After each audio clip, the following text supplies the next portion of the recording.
The Coruscant sky burned orange that night. Smoke twisted above the Jedi temple like a warning no one heeded. Padme stood alone on her balcony, one hand pressed against her swollen stomach. Anakin had just left. He had kissed her forehead, whispered that everything would be fine, but his eyes were wrong, cold, hollow, not the eyes of the boy from Tatooine. Obi-Wan's words echoed in her mind. Anakin has turned to the dark side. She had refused to believe it. She still refused, but deep down, something ancient and motherly screamed at her to move. She did not go to Mustafar. She ran.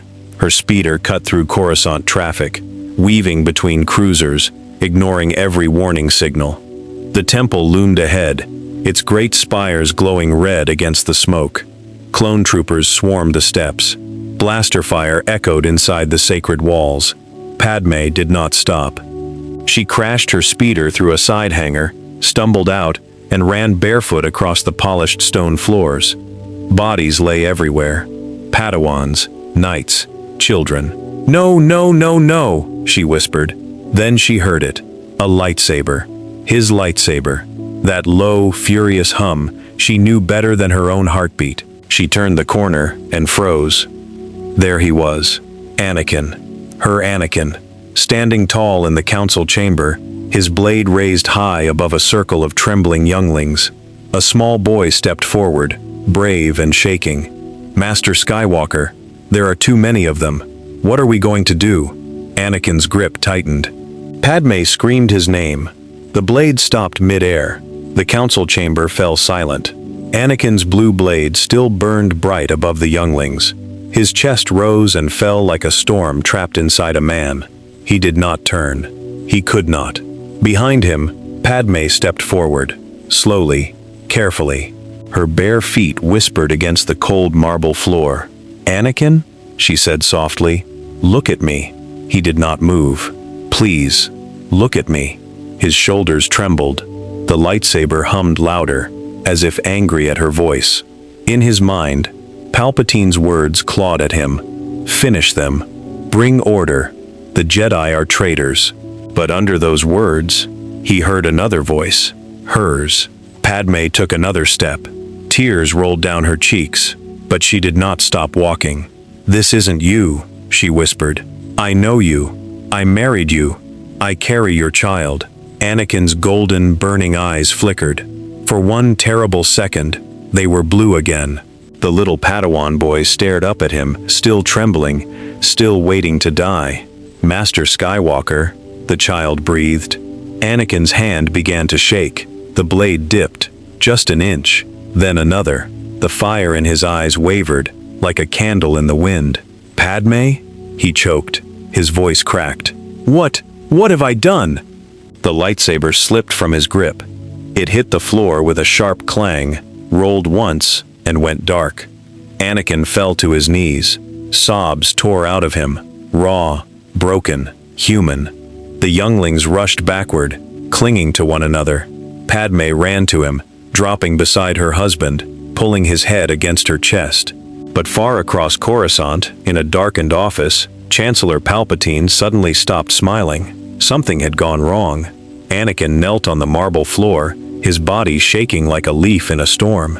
Inside his head, the voice would not stop. "Kill them, Lord Vader. Finish what you started. The Jedi are your enemy. Show no mercy." Palpatine's command burned through his skull like fire. Anakin clutched his head with both hands. His teeth clenched. A low, painful growl escaped his throat. The dark side coiled around his heart, squeezing, pulling, whispering. The younglings stepped back, frightened. One of them began to cry. But then, Padme's hand pressed gently against his chest, right over his heart. "Anakin," she whispered, "breathe. Come back to me. Please, come back." Her touch was soft, warm, real. It cut through the darkness like a single beam of light through endless night. Anakin gasped. His golden eyes flickered, fought, and then faded. Slowly, painfully, they turned blue again, tired, human, his. He looked at her, truly looked at her, and then he broke. "I killed them," he sobbed. Padme, on Tatooine, the Tuscans, the temple guards. I almost killed children. But you didn't, she whispered firmly. You stopped. He buried his face against her shoulder, weeping like a lost boy. The younglings, still trembling, slowly gathered closer, not to attack, but because they had nowhere else to run. The little Padawan boy reached out and touched Anakin's gloved hand.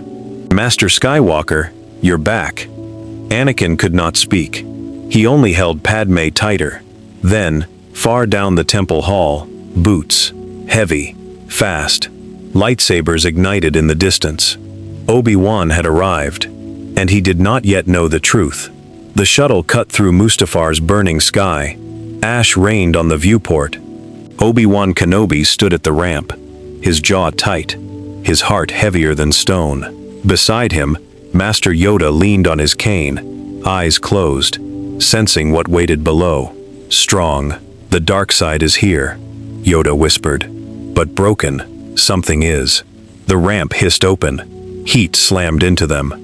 And there, on the black sand near the lava river, lay Anakin Skywalker, burned, bleeding, alive, but not Vader. The armor was never built. The mask was never welded. The Sith Lord the galaxy would have feared was never born. Obi-Wan dropped to his knees beside his fallen brother. Tears cut through the soot on his face. Anakin's eyes opened, pale, human, afraid. Master, he lied. Palpatine, he lied to me. About everything. Yoda stepped closer, his small frame casting a long shadow across the sand. He raised one clawed hand. The Force pulsed around him, sharp and clear, and then, the truth bled out. Through Anakin's broken memory, they saw it. Palpatine in the shadows of the Senate, the whispers about Padme, the false visions, the manipulation, stretched across years like a spider's web. Sidious had not won a Sith apprentice today. He had lost his greatest weapon. Obi-Wan looked up at Yoda, his voice shaking. If Vader was never made, then the Empire has no enforcer, no symbol, no fear. Yoda's ears lowered. His voice came low and grim. Underestimated, Sidious has been, but cornered. A serpent is most dangerous. Far away, on Coruscant, Darth Sidious felt the silence where Vader should have been, and he smiled. Coruscant glittered under a calm evening sky. But inside the Senate spire, the air was heavy. Waiting. Watching. A Republic gunship roared down through the traffic lanes and slammed onto the landing pad. The ramp dropped. 3 figures stepped out. Obi-Wan Kenobi, Master Yoda, and Anakin Skywalker. Walking again, scarred but steady, his blue blade humming at his side. Steady, you must be, Yoda said softly. Clouded, his power is. But weak, he is not. Anakin nodded once. No anger, no fear. Just purpose. They moved through the marble halls. Red guards stepped into their path. Lightsabers ignited. The fight was quick, clean, final. Then the great doors opened. Chancellor Palpatine stood at the window, hands folded behind his back. He did not turn. Anakin, my boy, you disappoint me. Anakin's voice was calm, cold as Kyber ice. You're not my master. You never were. Palpatine spun, yellow eyes blazing. Lightning exploded from his fingers, a storm of pure hate ripping across the chamber. Yoda raised his blade and caught it. Obi-Wan leaped left. Anakin charged straight through. The Chosen One did not scream. He did not rage. He moved like water around stone. Every strike measured, every step planned. Sidious snarled, drew his crimson blade, and the 4 of them clashed in a whirlwind of color and fury. Marble cracked, windows shattered. The Senate dome rang like a struck bell, and then Anakin saw the opening. His blade rose, but Sidious smiled and pressed a hidden switch on his desk. Across the galaxy, every clone trooper froze and turned their guns on the nearest Jedi. Order 66 had begun. Across the galaxy, blaster fire lit up 1,000 worlds. On Kashyyyk, Master Yoda's distant students fell. On Felucia, Ayla Secura turned just in time, her blade flashing. On Coruscant, the Jedi Temple shook as clones marched on its steps. But in the Senate spire, time slowed. Palpatine laughed, lightning crackling around him. "Too late, Skywalker. The Jedi are already dead." Anakin did not answer. He stepped forward, one foot, then another. The Sith Lord struck again, a wave of pure dark side fury. Yoda braced. Obi-Wan stumbled, but Anakin walked through it. The chosen one, balanced at last. "For Padme," Anakin whispered. His blue blade swept up and took the head of Darth Sidious clean from his shoulders. The lightning died. The chamber went silent, and across the galaxy, every clone trooper froze. The control chips, built by Sidious himself, had one master. With him gone, the command broke. Some clones lowered their rifles. Others, confused, stood still. A few kept firing. Habit, fear, momentum. But the slaughter stopped before it could swallow the order. Hundreds of Jedi died that night, but thousands lived. In the days that followed, the Senate trembled. The Republic was wounded, corrupt, exposed. Senator Bail Organa took the floor. Mon Mothma stood beside him. Together, they called for reform. Not empire, but renewal. The Clone Wars ended not with a parade, but with a treaty signed in shaking hands. Anakin stood on the temple steps, ash on his robes, Padme alive in his arms. Obi-Wan placed a hand on his shoulder. "It's over, my friend." But far away, in a hidden Sith holocron, a red light blinked on. Sidious had planned for this too. Coruscant was at peace. But peace, Anakin learned, was the loudest silence of all. He walked the halls of the Jedi Temple like a ghost. Younglings stepped aside when he passed. Masters lowered their voices. Even Obi-Wan, his oldest friend, watched him with quiet, careful eyes. They had seen what he almost became, and none of them had forgotten. At night, Anakin could not sleep. He saw Mustafar in his dreams. The lava, the burning, his own voice screaming at Obi-Wan. He woke shaking, sweat on his brow, the Force humming with old anger. "I killed him," he whispered to the dark, "but did I kill what he made me?" The council met without him.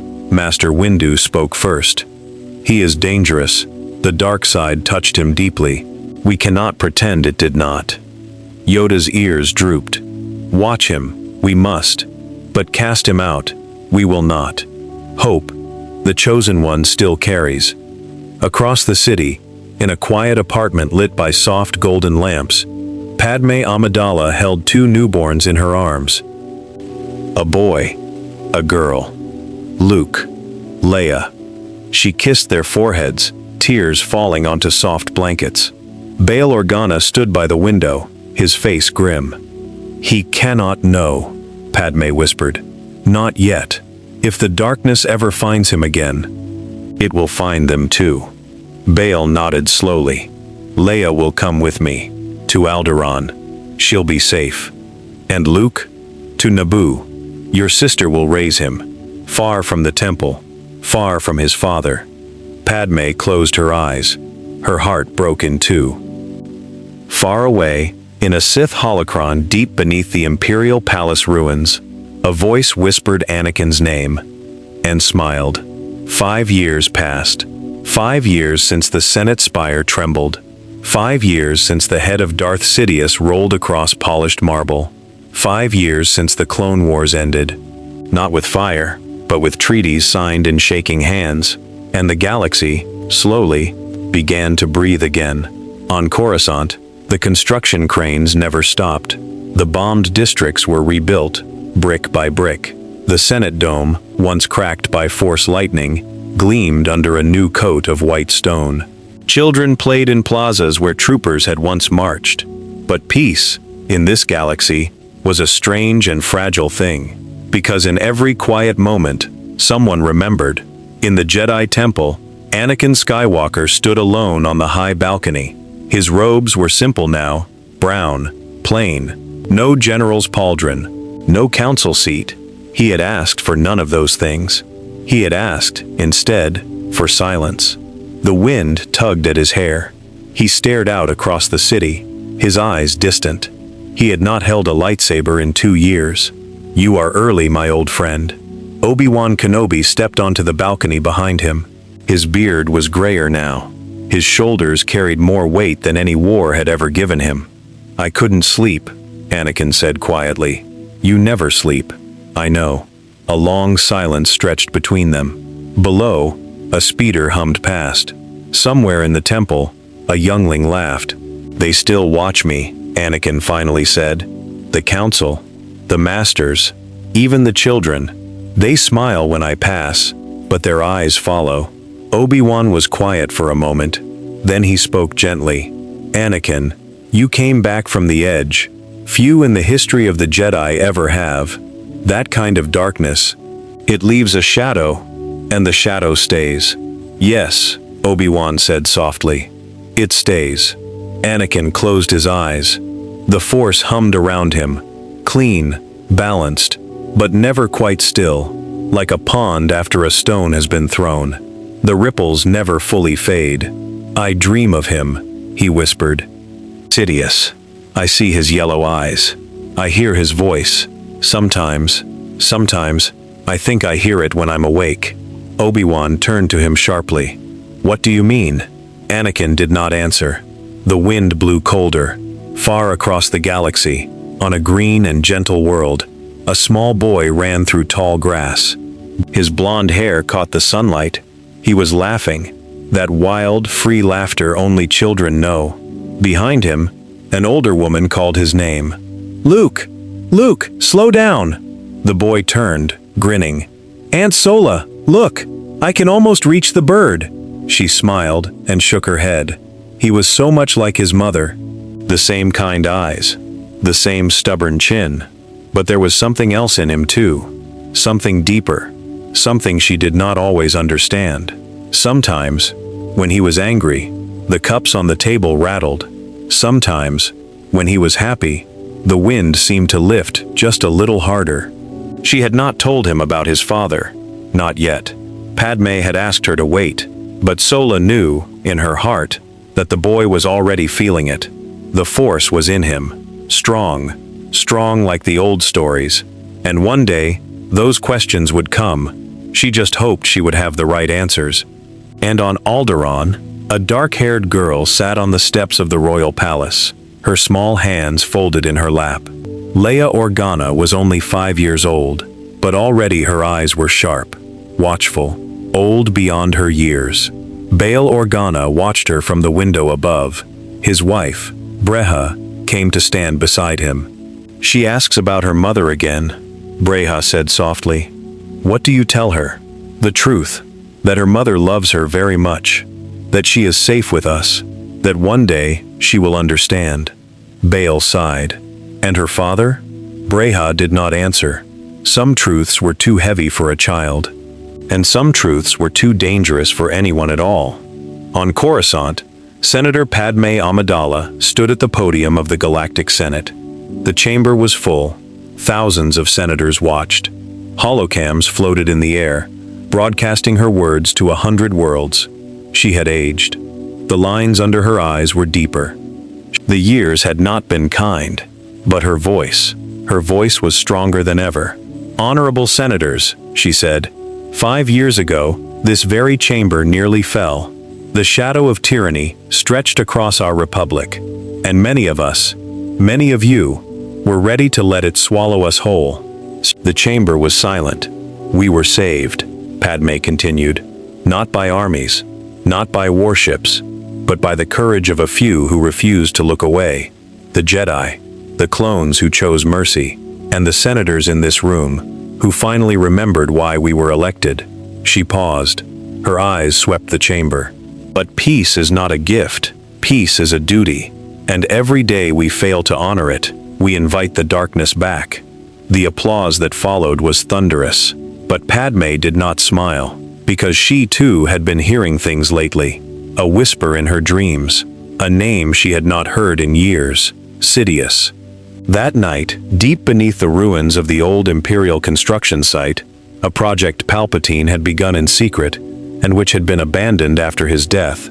Something stirred. Workers had cleared most of the rubble. Engineers had sealed the lower levels. The site was meant to become a memorial, a museum, a place where the galaxy could remember what it had nearly lost.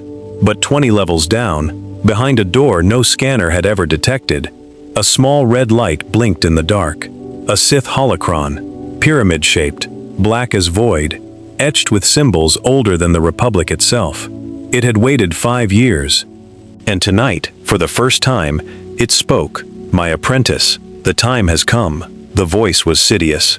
Recorded, preserved, a final contingency planned long before his death. The holocron pulsed. Across the city, in a quiet apartment far above, Anakin Skywalker sat up in bed, his breath sharp. He had heard it, through the Force. Faint, distant, but real. "No," he whispered. "No, no, no." He reached for his lightsaber on the bedside table. His hand was shaking. Padme stirred beside him. "Ani, what's wrong?" He looked at her. His wife. The woman who had pulled him back from the abyss. The woman who did not know, could not know, that 2 of her children lived, hidden, scattered across the stars. "Nothing," he lied. "A bad dream." She studied him for a long moment. Then she touched his cheek. "You don't have to carry it alone anymore." He kissed her hand, but he did not sleep, because he knew. The shadow was waking up. The next morning, Anakin walked into the Jedi Council chamber unannounced. Masters Yoda, Windu, Ki-Adi-Mundi, Obi-Wan, and the others looked up in surprise. He had not entered this room in over 3 years. "Masters," Anakin said. His voice was steady. "Something is wrong." Yoda's ears twitched. "Felt it, you have. You felt it too?" A tremor, in the Force, faint, but familiar. Mace Windu leaned forward. "Skywalker, tell us what you sensed." Anakin took a deep breath. It was his voice, Sidious. "I heard him, just for a moment, last night." The chamber went very still. Obi-Wan rose slowly. "Anakin, are you sure?"